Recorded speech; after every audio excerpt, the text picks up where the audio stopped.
Assalamualaikum warahmatullahi wabarakatuh. Selamat datang kembali bersama saya Vic Project Continue. Di kesempatan kali ini sekarang saya akan membahas mengenai aplikasi Duit Pintar ya. Jadi buat kalian yang memang sekarang masih bertanya apakah aplikasi Duit Pintar ini aman dan apakah sudah legal ataupun masih ilegal ya. Oke, jadi di sini saya akan membahas sedikit mengenai aplikasi Duit Pintar ini buat kalian yang memang sekarang sudah melakukan pengajuan di aplikasinya. Nah, di sini kita melihat permohonan perizinan dari aplikasinya. Duit Pintar perlu mengumpulkan beberapa informasi pengguna untuk keputusan pengendalian risiko dan penilaian kredit. Nah, di sini pertama kita lihat ada daftar kontak ya, mengumpulkan nama kontak, informasi kontak, menghubungkan untuk mengkonfirmasi hubungan sosial peminjam untuk analisis anti penipuan. Kemudian izin SMS ya nomor 2 ini. Kemudian yang ketiga ini adalah informasi lokasi. Yang keempat ada informasi perangkat dan yang kelima ada informasi pribadi. Kemudian informasi keuangan dan pembayaran, informasi perangkat dan daftar aplikasi. Nah, jadi di sini bisa dipastikan untuk perizinan-perizinan seperti ini adalah yang dilarang ataupun tidak diperbolehkan oleh Otoritas Jasa Keuangan ataupun OJK ya. Jadi mengenai ini sudah pastinya mereka melanggar dari ketentuan yang sudah ditetapkan oleh OJK. Ya, kita akan coba setujui aplikasinya. Yang mengizinkan lokasi kita izinkan saja. Oke, jadi di sini kita perlu waspada mengenai aplikasi-aplikasi yang tersedia pada iklan-iklan di YouTube ataupun di Google ya. Oke, di sini platform berlisensi KSP. Jadi untuk KSP mengenai aplikasi itu menurut saya kalian harus benar-benar diperhatikan ya. Berbeda untuk KSP seperti perkantoran, itu bisa kalian gunakan seperti untuk mengajukan dari kredit BPKB ataupun menggadaikan BPKB yang kalian miliki, dan itu sudah pernah saya lakukan. Langsung datang ke KSP ataupun toko dan kantor terdekat di alamat tempat tinggal kalian, itu aman, tidak apa-apa. Namun berbeda untuk aplikasi ini, dikarenakan untuk aplikasi ini harus mengizinkan beberapa perizinan yang tersedia ini. Jadi kalian jangan sekali-kali meminjam melalui aplikasi yang memang untuk produknya belum terdaftar ataupun tidak diketahui apakah ini legal ataupun ilegal.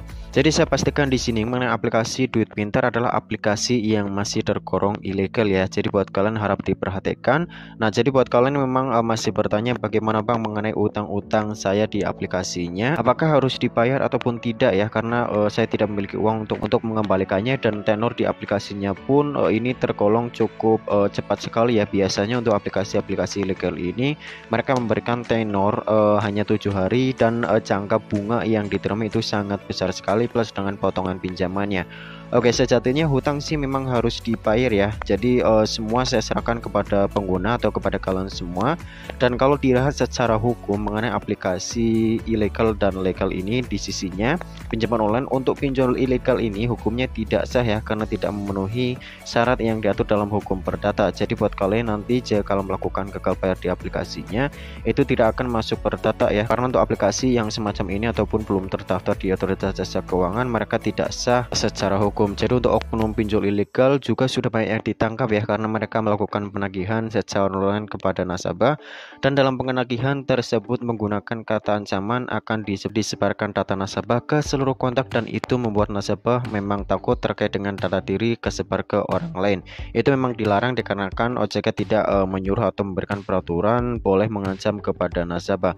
Kemudian sampai di sini sudah jelas ya. Jadi buat kalian yang memang melakukan pinjaman di aplikasi online yang belum terdaftar di dalam Otoritas Jasa Keuangan, itu mereka tidak sah, ataupun untuk data kita itu tidak akan di blacklist dan masuk ke dalam hukum perdata. Mengenai aplikasi-aplikasi yang tidak terdaftar di dalam Otoritas Jasa Keuangan, banyak yang menyerahkan dari ke pemerintahan juga.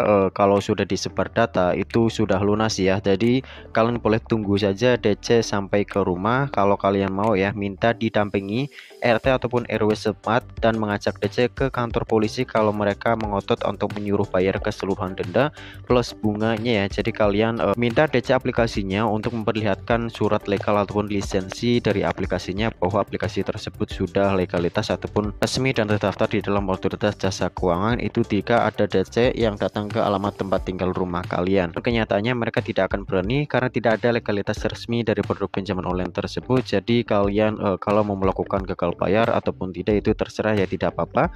Yang pentingnya jika kalian melakukan gagal bayar itu data akan tetap aman dan tidak masuk ke dalam hukum perdata. Kemudian di sini saya sarankan buat kalian yang memang ingin melakukan gagal buy ya, kalian nonaktifkan perizinannya ya. nonaktifkan perizinan seperti ini, masuk dalam pengaturan. Ya, kalian tinggal dinonaktifkan saja, kemudian hapus aplikasinya, dikarenakan untuk perizinan-perizinan ini dari file dan media kamera kontak lokasi ini untuk kontak-kontak yang ada pada ponsel Android yang kalian gunakan itu sudah dijamin dan dipastikan akan dapat diambil oleh pihak dari aplikasinya. Kemudian dari foto dan video, file media, kemudian lokasi dan SMS telepon ini akan terlihat semua. Dan mungkin kurang lebihnya hanya seperti saja untuk video kali ini. Semoga informasinya bermanfaat. Sampai jumpa kembali di video saya selanjutnya. Bye bye.